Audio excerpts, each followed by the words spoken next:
Assalamualaikum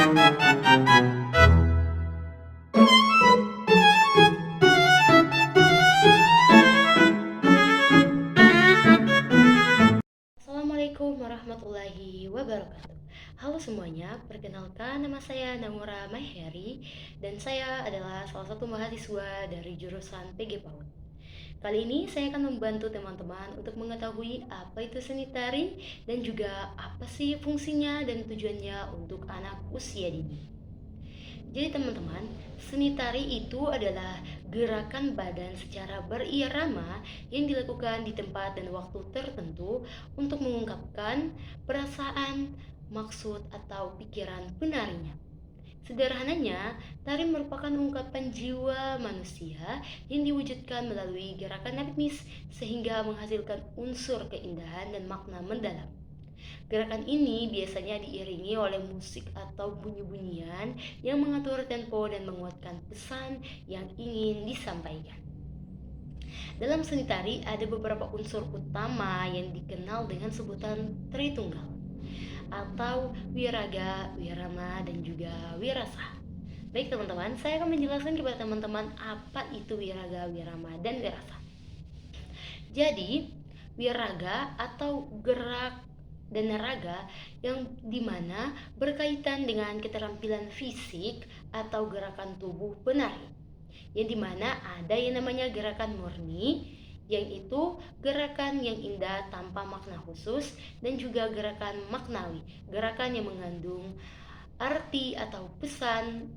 Seringkali dasar gerakannya dari aktivitas sehari-hari yang diperhalus. Nah, sudah pasti ya teman-teman, kalau seorang menari itu kita akan bergerak.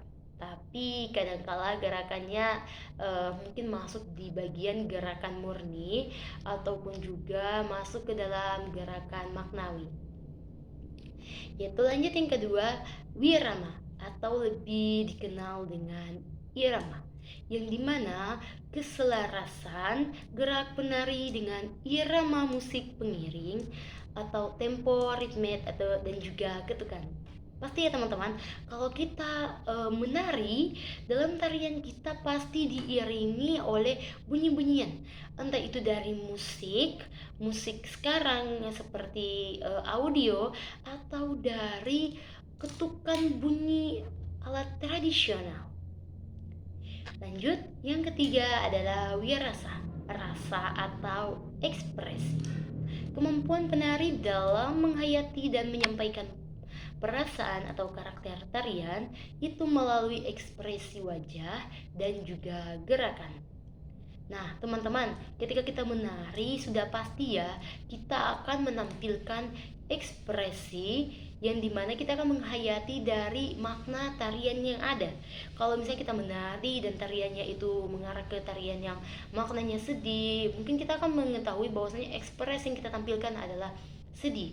Dan kebalikannya, kalau misalnya tariannya itu senang, tariannya itu gembira, maka wajah dan ekspresi yang kita tampilkan juga akan sesuai dengan makna dari tarian tersebut. Oke teman-teman, sekarang kita lanjut. Kita lanjut ke bagian tujuan seni tari secara umum.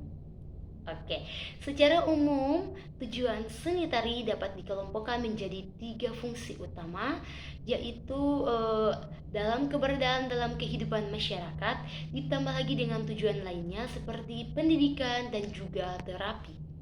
Nah, yang pertama, tujuannya sebagai sarana upacara atau ritual, yang dimana ini adalah fungsi tari yang paling tua dan bersifat sakral. Tujuannya satu, untuk berkomunikasi dengan kekuatan gaib, Tuhan atau roh leluhur, untuk memohon berkah, keselamatan, kesuburan, atau sebagai bagian dari ritual adat. Misalnya upacara panen, kelahiran, perkawinan, dan juga kematian. Nah teman-teman, kalau di wilayah saya nih ada nih yang kayak beginian, dimana ritual adat, misalnya kita lagi panen telur burung maleo, dimana kita akan melakukan di situ yang namanya tarian dari adat kita. Kalau sudah kita menari, pasti tuh ada tuh dari sebagian masyarakat yang akan kesurupan. Nah, ini juga nih tujuan utama dari seni tari. Lanjut yang kedua, tujuan sebagai sarana hiburan. Tari dalam konteks ini bertujuan ringan dan ditujukan untuk kesenangan. Tujuannya untuk memeriahkan suatu acara atau pertemuan yang menyalurkan kegembiraan dan sebagai sarana interaksi sosial atau pergaulan individu. Nah, kalau tarian seperti ini teman-teman biasanya dilakukan untuk hiburan.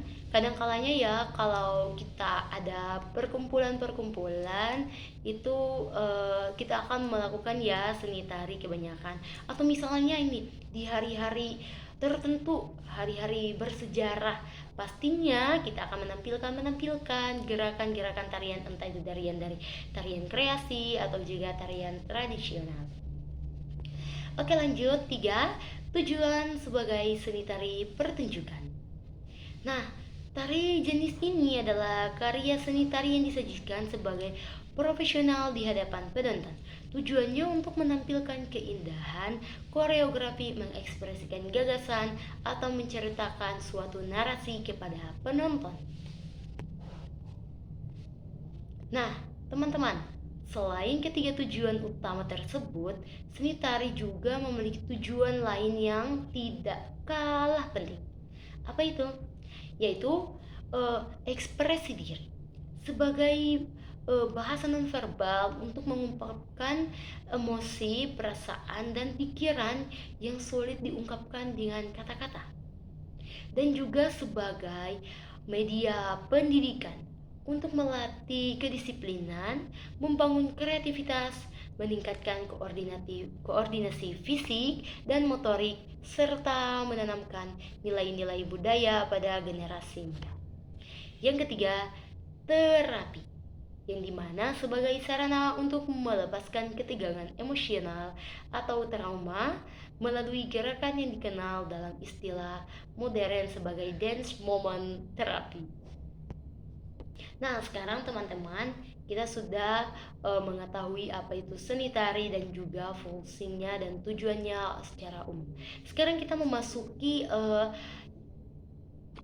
poin paling penting dalam video kali ini, yaitu tujuan seni tari bagi anak usia dini.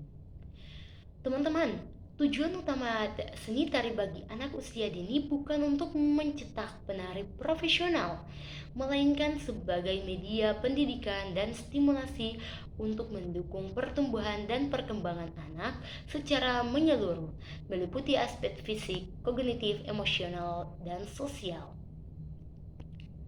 Ada beberapa tujuan spesifik pembelajaran seni tari untuk anak usia dini, yaitu 1. Perkembangan fisik dan motorik, atau lebih disingkatnya dengan psikomotorik, yang dimana ada beberapa bagian ya teman-teman. Misalnya 1, melatih motorik kasar, yang dimana seni tari dapat mendorong anak untuk aktif bergerak seperti melompat, berlari, berputar, dan melangkah, yang penting untuk memperkuat otot tulang mereka. Teman-teman, bahwasannya kalau anak-anak menari, mereka itu pasti ya, kalau untuk tarian anak-anak usia dini itu banyak bergeraknya, di mana gerakannya itu lebih dominan ke melompat, berlari, dan juga berputar, sehingga ini dapat melatih melatih motorik kasar mereka. Yang kedua, yaitu meningkatkan koordinasi tubuh, yang dimana membantu anak menyelaraskan gerakan tangan dan kaki, juga kepala dengan irama musik, sehingga meningkatkan keseimbangan dan kelincahan. Oke teman-teman, sekarang kita lanjut untuk tujuan yang kedua, yaitu mengembangkan kognitif dan kreativitas anak, di mana ada juga terdapat mungkin 3 bagian di sedikit bagian sini, yaitu 1, dapat meningkatkan daya ingat anak, di mana dengan belajar seni tari, Anda harus menghafal dan mengurutkan rangkaian gerakan sederhana yang melatih fungsi memori dan konsentrasi anak. Betul kan teman-teman? Kalau anak-anak sudah kita latih untuk melakukan seni tari, itu akan mempengaruhi dan meningkatkan daya ingat mereka, karena mereka akan menghafal tarian yang akan mereka gerakkan. Oke, lanjut yang kedua, merangsang kreativitas dan imajinasi, yang dimana akan memberikan anak kesempatan untuk mengeksplorasi gerakan bebas dan menciptakan ide-ide gerak baru, misalnya meniru gerakan hewan atau tumbuhan. Yang ketiga, melatih kemampuan berpikir, di mana hal ini dapat melatih kemampuan anak belajar memahami instruksi dan irama, serta mencari solusi untuk meniru atau melakukan gerakan yang ditantang.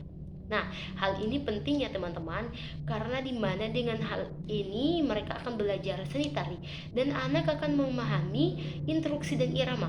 Nah, kalau misalnya dia akan mempelajari, di bagian sini, musik di bagian sini, gerakannya seperti ini, dan juga mencari solusi untuk meniru atau melakukan gerakan yang ditantang.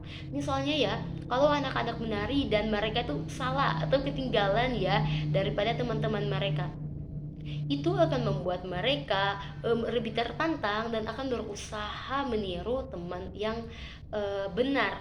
Kan mungkin mereka punya ada sedikit kekeliruan, maka akan mereka usahakan untuk memperbaiki kekeliruan tersebut. Oke, lanjut, kita masuk ke tujuan ketiga, dimana tujuan ini juga tidak kalah penting ya teman-teman, yaitu perkembangan sosial dan emosional. Hal ini juga terbagi atas 3 bagian, yang dimana satu, dapat mengembangkan ekspresi diri. Tari menjadi wadah bagi anak untuk menyalurkan dan mengekspresikan berbagai emosi, entah itu bahagia, sedih, bersemangat, secara sehat melalui gerakan. Dan juga kedua, belajar bersama dan disiplin. Ketika menari dalam kelompok, anak belajar bekerja sama dan menyesuaikan diri dengan teman, menghargai giliran, serta menaati instruksi dan jadwal latihan. Ketiga, membangun kepercayaan diri. Keberhasilan anak dalam melakukan gerakan dan tampil di depan orang lain dapat meningkatkan rasa percaya diri dan motivasi anak. Oke teman-teman, lanjut ke tujuan yang keempat, yaitu penanaman nilai budaya. Jadi, dengan mempelajari seni tari dapat menumbuhkan kepekaan estetis, yang dimana mengenalkan anak pada keindahan gerak, musik, dan juga kostum, sehingga merangsang apresiasi terhadap seni tari budaya. Dan juga dapat mengenal budaya lokal. Melalui mengenal tari tradisional, anak mulai ditanamkan nilai-nilai luhur dan identitas budaya sejak usia dini. Oke, baik itu teman-teman, mungkin salah satu poin pentingnya ya dalam video kali ini. Tapi kali ini teman-teman, saya akan menambahkan sedikit tentang tata rias, tata busana, dan juga tata panggung yang dipersiapkan untuk anak PAUD ketika mereka persiapan melakukan tarian. Ya, bagaimana kita akan bahas di tata rias terlebih dahulu ya. Jadi tata rias yang baik untuk anak PAUD atau anak usia dini yang mengikuti pentas tari memiliki tujuan utama untuk mempertegas wajah di atas panggung tanpa menghilangkan kesan kepolosan dan keceriaan alami mereka, serta yang paling penting memastikan keamanan kulit sensitif anak. Lanjut, yaitu tata busana untuk anak PAUD. Tata busana atau kostum tari untuk anak usia dini adalah elemen paling penting yang berfungsi untuk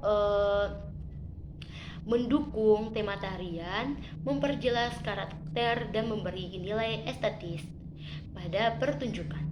Namun, prinsip utamanya adalah kenyamanan, keamanan, dan kesesuaian dengan usia anak ya. Kostum tidak boleh menghambat gerakan spontan anak.